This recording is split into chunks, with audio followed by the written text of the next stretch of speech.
Welcome to The Explainer. Today, we are diving deep into a crime that has haunted Germany for over a century. We're talking about a case with everything: mysterious footprints, a brutal, everyday farm tool as a murder weapon, and, get this, a killer who just hangs out with the bodies for days. It's wild. This is the story of the Hinterkaifeck Murders. Talk about a chilling quote, right? This came from the farm's old maid, Kresenz Rieger. And she didn't just say this after the fact. No, she said it before. She actually quit her job and fled the farm just months earlier, totally terrified. She was convinced the place was haunted, hearing all these weird noises in the attic. She knew, deep down, something awful was coming. So fast forward to April 4th, 1922. The farm has gone quiet. Too quiet. The Gruber family? No one's seen them for days. The mail is just piling up. Their little girl, 7-year-old Cecilia, she's missed school. So finally, the neighbors decide, okay, something's wrong, we've got to go check this out. What they found? Well, it was a scene of just pure horror. And it was the beginning of a mystery that has baffled Germany ever since. Okay, so let's start where the mystery really began, with the discovery. We're actually starting at the end of this story, because it's this grisly discovery that kicks off a mystery that, honestly, people are still trying to solve over 100 years later. So the search party, which was led by a neighbor named Lorenz Schlittenbauer, they head into the barn first. And what they find is just gut-wrenching.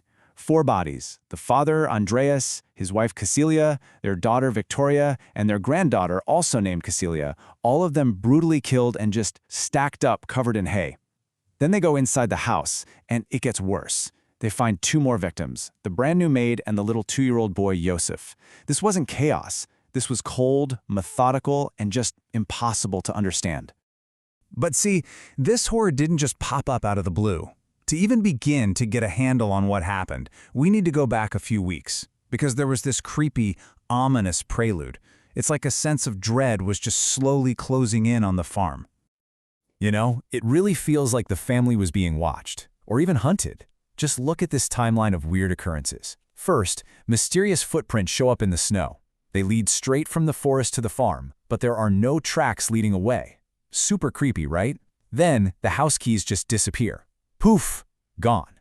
A little later, they find a newspaper from Munich on the property that nobody bought. And to top it all off, the father, Andreas Gruber, starts telling his neighbors he's hearing footsteps up in the attic at night. The terrifying thought is, someone might have already been inside. And then, the waiting stopped.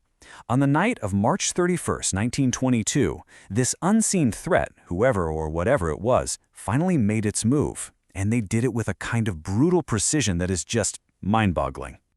So who were the victims? It was the entire family. You've got the grandfather, Andreas, and grandmother, Cecilia, their widowed daughter, Victoria, and her 2 kids, 7-year-old Cecilia and little 2-year-old Josef. 3 whole generations gone. And the most heartbreaking part? The new maid, Maria Baumgartner. She had literally just arrived that day. It was her very first day of work. Just unbelievable. Okay, so what did they use? The murder weapon was a mattock. It's basically a heavy-duty farm tool, kind of like a pickaxe. But here's the really important detail. The killer didn't bring it with them. They used a mattock that was already on the farm, one that belonged to the family. This tells you so much. This wasn't some stranger wandering by. This was someone who knew the farm, knew where the tools were. It feels personal. The police pieced together a truly chilling sequence of events. The theory goes that the killer lured the family members into the barn, probably one by one. Maybe they made a noise with the animals, something to draw them out. And one by one, they were killed with that mattock. Then the killer calmly walked into the house and murdered the maid and the toddler. It's just so cold and calculated. And this might be the most disturbing part of the entire story. The number 3.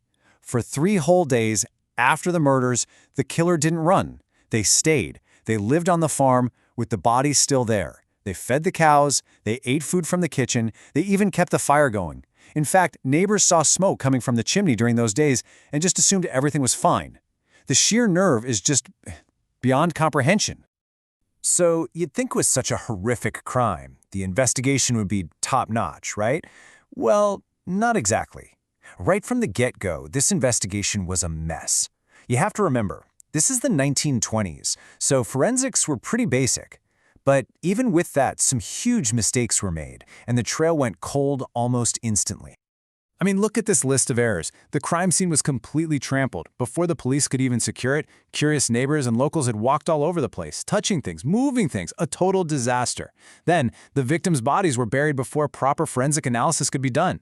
And the murder weapon, the matic, they didn't even find it until a year later when they were tearing the whole farm down. It was just sitting in the attic. Every one of these mistakes was a clue just gone, vanished forever. At first, everyone thought, okay, it must have been a robbery. Makes sense, right? But that theory fell apart real fast. Why? Because the police found a big pile of money hidden away in the house. It hadn't been touched. So whatever this was, it wasn't about money. This was personal. This was something much, much darker. So if it's not robbery, then what? With a cold trail and no clear motive, the police had to start looking at the people who actually knew the family. And when they started digging, wow, they uncovered this whole tangled web of secrets and rumors and grudges. A lot of potential suspects started popping up. Over the years, you won't believe it, they've looked at over 100 different suspects, but the investigation always seems to come back to just a handful of people. You've got theories all over the map, from an angry neighbor to Victoria's husband who was supposedly killed in the war, and even, and this is a tough one, the idea that the killer was one of the family members. All right, let's talk about the main suspect for a lot of people, Lorenz Schlittenbauer. Now remember him? He's the neighbor who led the search party, the one who found the bodies. But there's more to his story.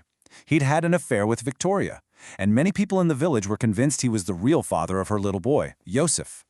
So here you have the two biggest and totally opposite theories side by side. On one hand, you've got Lorenz Schlittenbauer. His behavior at the crime scene was super weird. He disturbed the bodies, he seemed to know exactly where to look, and he had a complicated motive. But then there's this other, even darker theory. It points the finger at the patriarch, Andreas Gruber himself. The guy had a terrible temper, and there were awful rumors about his relationship with his own daughter. The idea here is that maybe he flew into a rage and killed most of the family, and then a second person, maybe Schlittenbauer, showed up, killed Andreas, and made it look like one big massacre. It's a real puzzle. And so here we are, a century later. And after all the investigations, all the theories, we're still left with silence. The truth is just gone.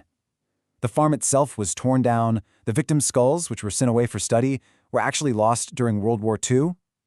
It's like every piece of this story is just fated to disappear. This timeline really shows you how the physical case just faded away. A year later, in 1923, the farm is completely demolished. The crime scene is gone, forever. By 1955, the police officially closed the case. No charges, no answers. But even though the official investigation stopped, the story just kept getting bigger and bigger.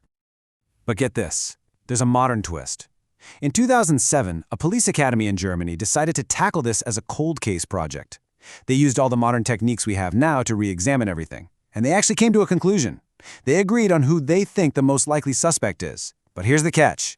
They've never released the name, mostly out of respect for any of that person's relatives who might still be alive. So it's possible the answer is out there, but it's being kept under wraps. So that really is the ultimate question, isn't it? After all this time, will the secrets of Hinterkaifeck ever see the light of day? You know those footprints in the snow that only led to the farm, never away? That's kind of the perfect metaphor for this whole case. It's a path that leads right into a wall of silence, with no way to get back to the truth. It makes you wonder if some mysteries are just destined to stay unsolved, forever.